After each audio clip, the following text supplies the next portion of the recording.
अगर दुनिया के किसी देश की आबादी को यह सीखना है कि विवाद कैसे क्रिएट किए जाते हैं, यानी बेवजह के विवाद कैसे बनाए जाते हैं, तो उसे भारत का रुख करना चाहिए और भारत के लोगों से सीखना चाहिए कि किसी निर्विवाद चीज़ को विवादित कैसे कर दिया जाता है। ऐसे कह सकते हैं, ऐसे उदाहरणों से ये पूरा देश पटा पड़ा है कि निर्विवाद को विवादित कर दें या जहाँ विवाद नहीं होना चाहिए वहाँ भी विवाद कर दें। यहाँ की अदालतें पटी पड़ी हैं ऐसे मामलों से, यहाँ की राजनीति पटी पड़ी है। और सबसे मतलब सोचने का विषय ये है कि राम मंदिर की जो प्राण प्रतिष्ठा होने जा रही है 22 जनवरी को, उसको भी इस देश के लोगों ने विवादित कर दिया। आज सोशल मीडिया देखिए, समाचार देखिए तो पटा पड़ा है विवादों से। 4 शंकराचार्य हैं, चारों शंकराचार्य नाराज हैं। वो मुहूर्त की बात कर रहे हैं कि शुभ मुहूर्त नहीं है, मंदिर अधूरा है, और उनकी आड़ में उनके कंधे पर बंदूक रखकर कुछ राजनीतिक दल जो है वो गोलियां चला रहे हैं। और यहाँ न आने का, यानी कि जो मेन मोटिव उनका है वो तुष्टिकरण की राजनीति है। वो अपने वोट बैंक को देख रहे हैं, लेकिन शंकराचार्यों के कंधे का इस्तेमाल कर रहे हैं कि शुभ मुहूर्त नहीं है, मंदिर में जो प्राण प्रतिष्ठा हो रही है वो सही नहीं हो रही। ठीक है, शास्त्रवत शंकराचार्य भी अपनी जगह पे सही है कि प्राण प्रतिष्ठा के लिए जो विधि विधान है उससे ही होना चाहिए। लेकिन मैं ये पूछता हूँ कि क्या मंदिर का जो निर्माण का रास्ता प्रशस्त हुआ है वो किसी शास्त्र विधि से हुआ है?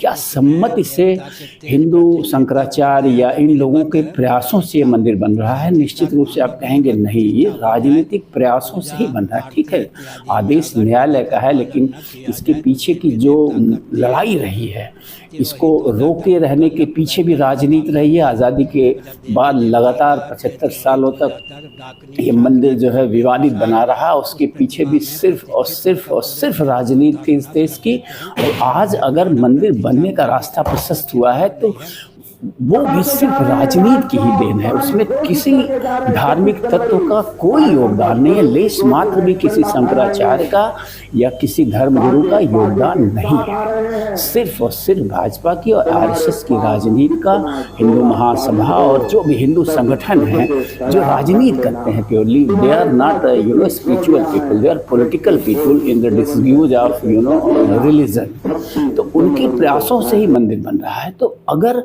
मंदिर बिना किसी मुहूर्त के राजनीतिक कारणों से ही इसका उद्घाटन किया जा रहा है, प्राण प्रतिष्ठा की जा रही है, तो इसको आप कैसे रोक पाएंगे? मैं ये कह रहा था कि जिसके निर्माण के पीछे की पूरी भूमिका ही राजनीतिक है, उसका शिलान्यास और उद्घाटन तो राजनीतिक होना ही है।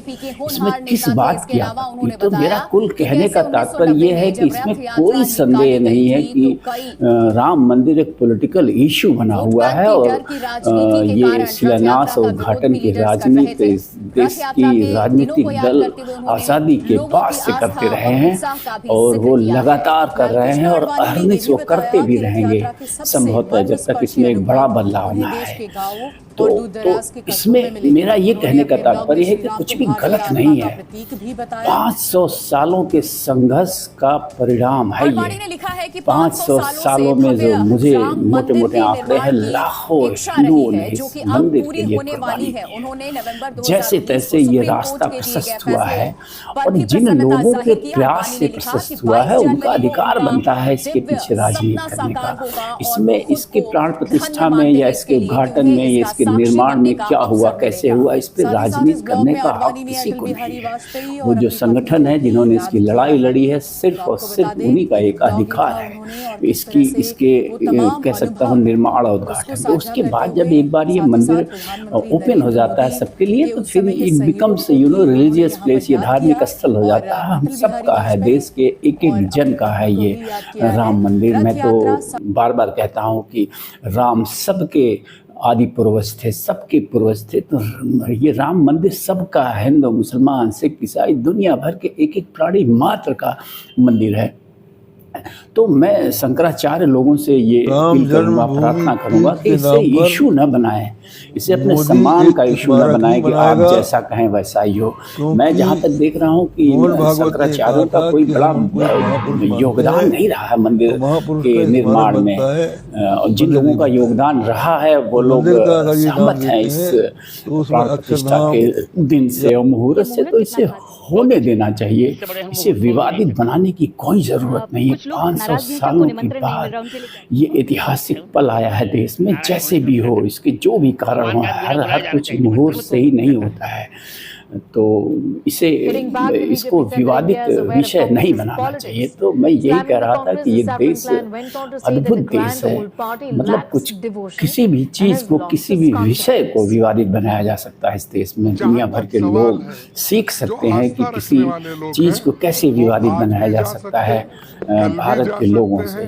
तो जो लोग भी आपत्ति कर रहे हैं कि ये सही नहीं है, वो सही नहीं है, मंदिर अधूरा है, मुहूर्त सही नहीं है, चुनाव को देखते हुए जो है इसका उद्घाटन किया जा रहा है, तो आखिर क्यों न किया जाए भाई। जिस पार्टी ने इस मुद्दे के लिए अपना सर्वस्व न्यौछावर किया है दशकों तक, तो उसका तो अधिकार बनता ही है कि वो राजनीति करे थोड़ी सी इस मुद्दे को लेकर। ये स्वाभाविक है। कोई भी दूसरा दल होता है जो आज विरोध कर रहा है, अगर उसका भी मुद्दा होता तो वो भी ऐसे ही राजनीति करता, कतई बाज नहीं आता। तो मुद्दा नहीं है। कुल मिला के ये जो प्राण प्रतिष्ठा है ये होनी चाहिए राम से अधिक रोम को और इस महत्व पे देना कम से कम विवाद होना ये तो चाहिए। मैं साफ-साफ सारे नजर आता लोगों से आग्रह करूंगा कि अब ये जो जस्ट रामद्रोह है ना, एक यही साक्षी पार्टी बनिए, द्रोह देखिए पर जहाँ कहीं भी आप हैं परिलक्षित इस होगा। ऐतिहासिक अब पल जिस को तरह से देखिए। पार्टी के भारत अंदर के लिए एक अंतर्मन से जो महत्वपूर्ण आवाजें पल निकल है रही ये। है ना, गुलामी की जो पार्टी के जंजीरों से अंदर भी जो निकलने राम का भक्त पल है, है, अपने आताताइयों के उनके उन परेशान आक्रामक और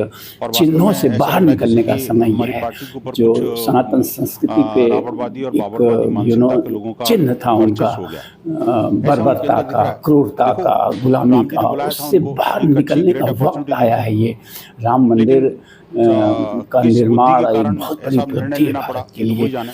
ये तो मतलब लेकिन सोच नहीं खैर, सकता है कोई कि मैं तो एक प्रभु से ये ऐसा कामना देश करूंगा कि उनको सद्बुद्धि जहाँ दें के राम जो है और प्रतीक हो पार्टी में भी संस्कृति जो के, उस राम भक्त सभ्यता हैं, के, वो अपना कुंठित उसके महसूस न करें, मंदिर के राम जी के निर्माण दर्शन में करने जरूर जाएं। उस देश को कांग्रेस आज़ाद तो होने के बीचों बाद ये 75 साल खड़ा लग गए। करके ये तो रोकते थे दुनिया का कोई कि देश ये बिलीव नहीं आदेश करेगा ही कि कोर्ट से मिला ऐसा है। कैसे हुआ। तो कांग्रेस तो की बात राजनीति के अलग है। चलते ही तो ये सब हुआ उन्हें है। वो चाहते और तो ये उसी शुरू राजनीति में के जब चलते आज इसका देश निर्माण भी स्वतंत्र संभव हुआ हुआ है। तो तभी ये लेट राम जन्मभूमि स्वतंत्र हो पॉलिटिशियंस जाती है और प्ले ये देयर भी गेम। समाधान हो जाता वो है। खेलेंगे, वो लेकिन मानेंगे नहीं, उनका उन लोगों ने अधिकार कभी भी है प्रयास जो नहीं आज किया। अब राजनीति कर आरोप रहे हैं लगाएं, राम मंदिर आरोप पे। जो लोग प्रत्यारोप विरोध कर लगाते रहे हैं रहें, उनका भी लेकिन अधिकार ही कार्य संभवतः जिस है। रूप में विरोध के चल लिए रहा वो है पैदा उसी हुए रूप हैं में क्योंकि प्राण विपक्ष प्रतिष्ठा में होगी। हैं, विपक्षी सत्ता लोगों में को होते अपमानित तो करने शायद के नहीं लिए करते।